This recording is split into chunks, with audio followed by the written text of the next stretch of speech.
কি নাম আপনার? অনিতা রানী না। বাড়ি কোন জায়গাতে? পানিসাগর 1 নম্বর ওয়ার্ডে। কি হয়েছে ঘটনা?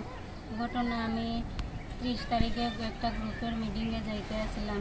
এই যাওয়ার সময় রাস্তায় সঞ্জিতা নাথে আমারে প্রশ্ন করেন যে আমি তোমার কাছে একটা ছাতি পাইতাম, আমার ছাতিটা দাও, আমার ছাতির দরকার। আমি বলছি আমি তো তোমার কাছে 100 টাকা পাই, তাহলে আমার 100 টাকা দিয়া দেও আর আমি তোমার ছাতি দিয়া দিই। তো তাই না কইছে জুতা দিবে লাগবো। আমি কইছি ঠিক আছে বাইরেও। এরপরে তাই নাই আমারে মারছে। এরপরে তাইনের ছেলেও মাথায় তাই মারছে, আমারে ধাক্কা দিয়ে ফেলাইছে। এরপরে আমি 2 নম্বর ওয়ার্ডে মেম্বারের বাড়িতে যাই। ওনার বাড়িতে যাওয়ার মেম্বারের কি নাম? কাগজ দেবে। আচ্ছা। তো ওনার বাড়িতে যাওয়ার পরে তোমার অনেক মহিলা আসলো আমাদের গ্রুপের। তো এখানে হয়েছে ওই সে গিয়া প্রসেনজিৎ নাথ গিয়ে আমার ঘর থেকে বাইর করে মারধর করে। তো প্রসেনজিৎ কে? প্রসেনজিৎ ওই সঞ্জিতা নাথের ছেলে আমার মারধর করে। এরপরে ওই 2 নম্বর ওয়ার্ডের মেম্বার যে তাইনে প্রশাসনের কাছে দেন ফোন করিয়া।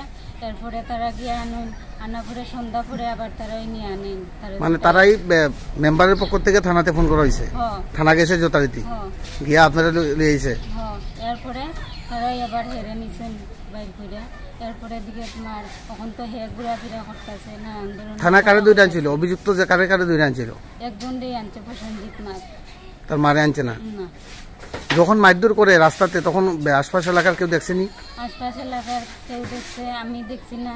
এখানে তোমার তারাই তাইনের ছেলের বউ আসলো, তাইনে আসলো আর তাইনের ছেলে আসলো। আর যখন বাড়িতে গিয়ে তারপর না যে গ্রুপের কোশ্চেন কার বাড়িতে মিটিং, ওই বাড়িতে যে মারধর করে তখন অন্যরা দেখছেনি গ্রুপের? তখন অনেক লোক আসলো সবার সামনেই। তো অন্যরা কি আপনার বাসে ফেলে আগে গেছে না কেউ? হ্যাঁ গেছে গেছে মহিলারা বা মেম্বার তাইনেও তারা আটকাইছে। এরপরে কি মামলা করছেন আপনারা ওনার বিরুদ্ধে?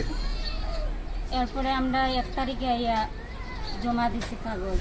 1 তারিখে দেওয়ার পরে তারা হয়েছে এটা কেস হইব হইয়া বললে।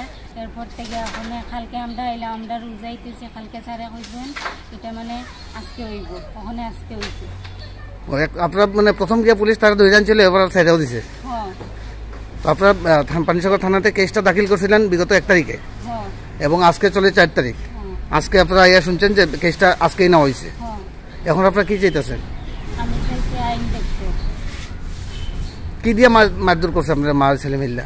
মা ছেলে মিল্লা হাত দিয়ে মারধর করছে না। এখন 2 জনের মা ছেলের নামেই আপনারা কেস মামলা করছেন?